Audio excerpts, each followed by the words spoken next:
Hello friends, this is Akash Misar here and welcome back to my YouTube channel, that is Mechanical Engineering Make Easy, and we are moving with strength of materials. This is second lecture, and in previous lecture we have looked some basic concepts, and now we will move again with some basic concepts like strain, after that the stresses on inclined plane, etc, etc. So let's start.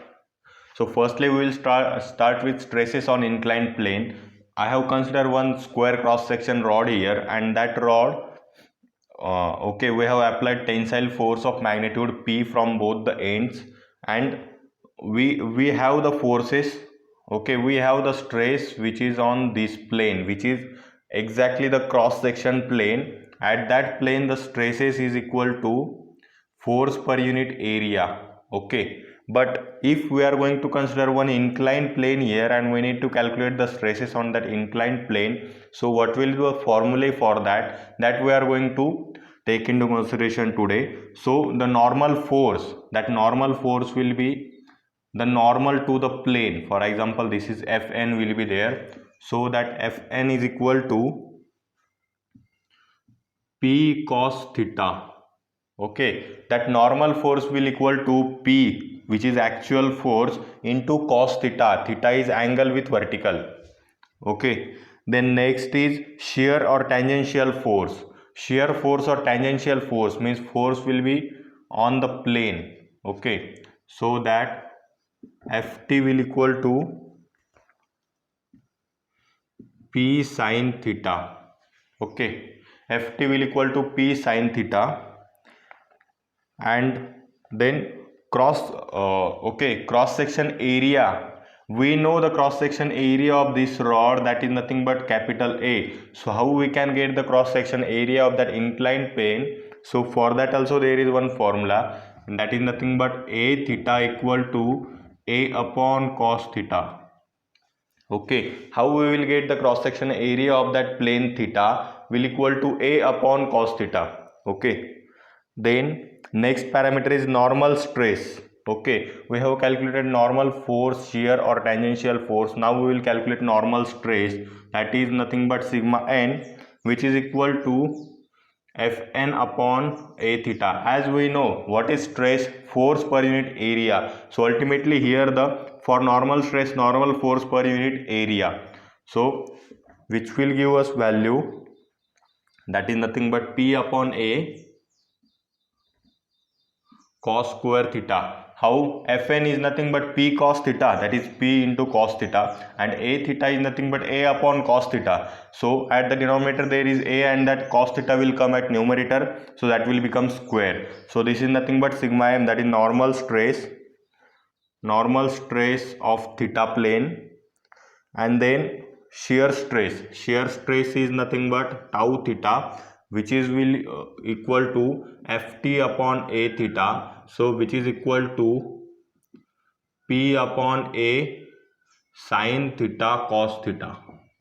Okay, what is shear stress at that plane of inclined plane? That is nothing but tangential force upon area of that inclined plane, and which is equal to P upon A sin theta cos theta. So these are the normal stress, shear stress of that inclined plane, then normal force, tangential force, area. These are 4 to 5 formulas are important for our gate and all the concepts point of view. So note down these formulas and draw this figure also.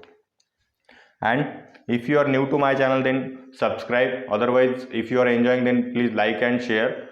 Okay, and I have designed one channel for on Telegram for your latest update, so you can join that channel. Link is provided in description. Otherwise, you can just search on Telegram, that is nothing but our channel's name, Mechanical Engineering Make Easy. You will directly get there. Join that Telegram channel so that you will be stay tuned with me. Okay, so we will move towards another topic of today's lecture, that is nothing but strain. We have completed stress, then normal stress. Okay, in previous lecture we have started with stress, and in this lecture we have completed the stresses on inclined plane also, and now we will move with strain. What is strain? Strain is nothing but change in measurement of deformation. Okay, What is strain? Strain is nothing but measurement of deformation. For example, change in dimension to the original dimension. This is formula of strain. So it is nothing but measurement of deformation. Any body is going to deform there, then ultimately there will be some strain, and that we are going to calculate. That is nothing but measurement of deformation. So again, strain don't have any unit, as this is nothing but, for example, change in length to original length, so ultimately meter per meter, so that will be cancelled. So strain don't have any unit. And stress is force per unit area, that is nothing but Newton per meter square or Newton per mm square. Okay, this is unit for stress, but strain is unitless quantity. Okay, then again, strain have majorly three types. So we will look types of strain. Strain have majorly three types. What are that? First is linear strain. Then next is lateral strain. And another is volumetric strain. Okay, first is linear, second is lateral, and third is volumetric. In case of linear, there are two strains. First is tensile and another is compressive. Tensile and compressive, and both have formula, that is change in length upon original length. Okay, this is for linear strain. Next is lateral strain. Lateral strain is nothing but shear strain. Okay, lateral strain also known as shear strain. Then next is volumetric strain. So what is volumetric strain? That is change in volume to original volume. This is nothing but volumetric strain. Means we are going to check that how much volume is changed. There may be chances that compressibility or expansibility of material. So that we are going to take care with the help of volumetric strain. In case of lateral strain, there we are going to take care of shear, and in case of linear, we are going to take care of linear dimensions like length, diameter, etc. Okay, so this is all about strain types, basics of all the strain, stress. Then we will move towards next. Now we have gone through one word, that is nothing but deformation. So what exactly deformation is? Deformation is nothing but due to external forces the change in dimension occur. Okay, for example, I have considered one plane sheet, okay, here, and I am applying one compressive load from both the ends. So ultimately what will happen, this will change, that sheet will change their shape likewise. So this dimension decrease and this dimension increase. Okay, so this is nothing but deformation. And why deformation is occurred? Because of external forces the body is deformed. This is nothing but deformation. Then next parameter, that is nothing but Hooke's law. Hooke's law is too much important. And what exactly Hooke's law? Okay, Hooke's law is too much important for us, because what Hooke's law states that up to proportional limit,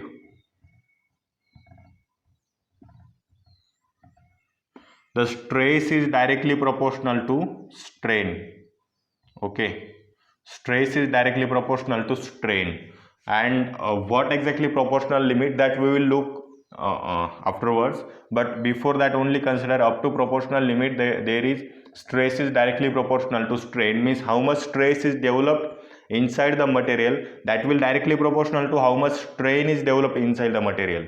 Okay, and what is strain? Strain is measurement of deformation, means how much deformation occurred, that is directly proportional to how much stress is developed inside the material. This is up to proportional limit. This is nothing but Hooke's law. So if we are removing this constant of proportionality, so sigma is equal to E into E. So this is stress, this is strain, and this is modulus of elasticity,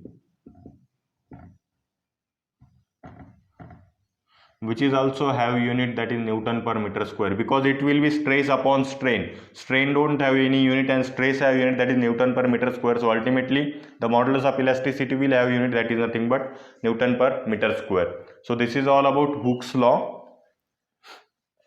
Then now we will move towards next concept, and that is too much important concept. What exactly it is? That is nothing but stress strain curve. In this I will give idea about that proportional limit also, stress strain curve. And for now we are only considering the stress strain curve for mild steel. Mild steel is one kind of ductile material. So for that, how the stress varies with strain. Okay, so here this is stress and here it is strain. On y-axis there is stress and on x-axis there is strain. So up to proportional limit, okay, this is proportional limit. Up to proportional limit, stress is directly proportional to strain. After that the deformation will occur, and here fracture will occur. Okay, this is the basic diagram for mild steel, that is nothing but stress strain curve. So proportional limit means, okay, we are increasing stress and strain is also increasing. Okay, up to this point both are proportional to each other, so this is nothing but proportional limit. This is point A, this is point B. Okay, then this will be point C, this will be point D, this will be point E, and this will be point F. So I will give idea of about all points. Point A is nothing but proportional limit. Okay, this is proportional limit. What is point B? Point B is nothing but, here the sigma y will be there, yield stress. What is sigma y? Sigma y is nothing but yield stress. Point B is denotes the yield stress of that material. Okay, and point B is again point B have another name which is nothing but elastic limit. Okay, up to proportional limit there was not any kind of deformation, means very small deformation was there, and that was directly proportional to stress. But after point A up to point B there was very large deformation. But again up to point B the deformation occurred which is in the range of elastic. And what exactly elastic means? If we are deformed any material up to point B and then we are removing our load and removing our stresses, then ultimately what will happen? That will regain its original position, means all the deformation will be regained and the material will have its original state as it is. So this is nothing but elastic limit of material, and that occurs at the sigma y, that is yield strength of material. Then what is point C? This is upper yield point.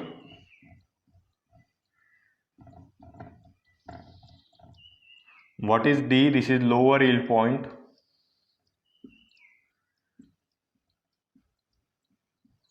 What is E? This is ultimate stress. And what is point F? This is fracture stress. Okay, so we have explained up to point B. After that point B to point C, what happened? The plastic deformation have occurred. And what is upper yield point?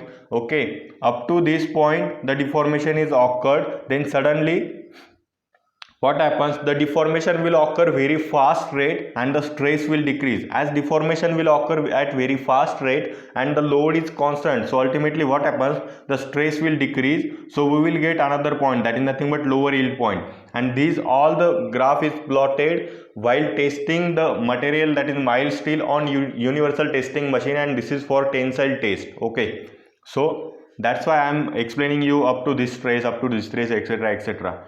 So up to point B there was elastic limit, up to point C there was plastic deformation. But after point C what happened? Suddenly large deformation have occurred, and because of that the stress decreased.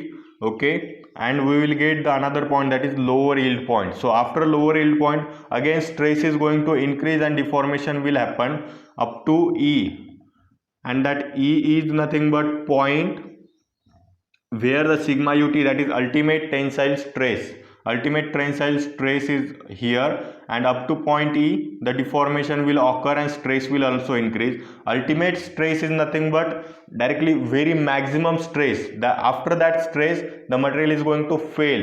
The material is not going to have the stress which is above ultimate tensile stress. Okay, so after again ultimate tensile stress, the deformation will occur at very fast rate, stress will decrease, and at the point F the fracture will occur. Okay, here the necking will form. Okay, and what is necking means if there is any circular material. Okay, for example this is one workpiece there, so maybe here the necking will start to occur. Okay, means the cross section area will decrease, and at the point F that will directly break. That failure may be cup cone failure, etc., that we will look afterwards, but at this moment only take into consideration these points and different cases. From point E to F the necking occurs. Necking starts at point E, and at the failure point the fracture will occur. Okay, then again there is one, yes, this is strain hardening zone. Okay, point D to E, that is strain hardening zone. Strain hardening zone is nothing but from point D to E. So draw this figure. If you have any confusion then you can ask me in comment box. Otherwise I have tried to explain you all the points and all the insights of this curve. Okay, so draw this figure and I will move. You can take screenshot. So now we have the last topic of our lecture, that is nothing but bonus points. So before that, if you are enjoying then please like, share and subscribe, and you can join my Telegram group, and I have designed separate playlists for all the separate subjects. So go into my channel, otherwise I have provided some links in description also. Go there and watch all other videos also. Bonus point for today's lecture. So if a member cannot resist applied load, then ultimately stress on the member will be zero. Okay, what is exactly stress? Stress is nothing but resistance to deformation, means resistance to applied load. Okay, I have given you this definition while explaining the stress. That is nothing but what exactly stress is. Stress is nothing but resistance to applied load. Okay, and if any body is there, any material is there, and that is unable to resist the load, applied load, then ultimately the stress will be zero directly. And what are the examples of that stress will be zero? That is nothing but water, then fluids. Okay, water is also one kind of fluid, and all the fluids are having stress that is nothing but zero, because for a very small amount of force also they are going to deform, they are not going to resist the load. Okay, that is nothing but, so ultimately the stress will become zero for all the fluids.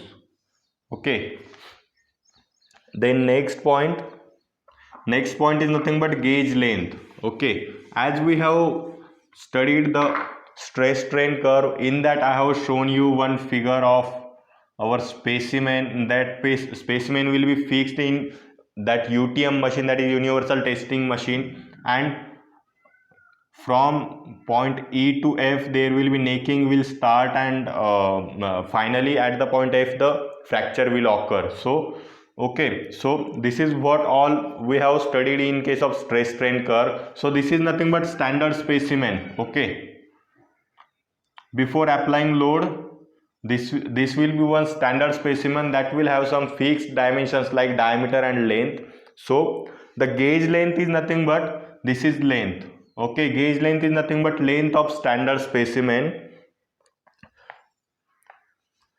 on which the elongation shall be measured. Okay, so this is length, and gauge length, what will be gauge length?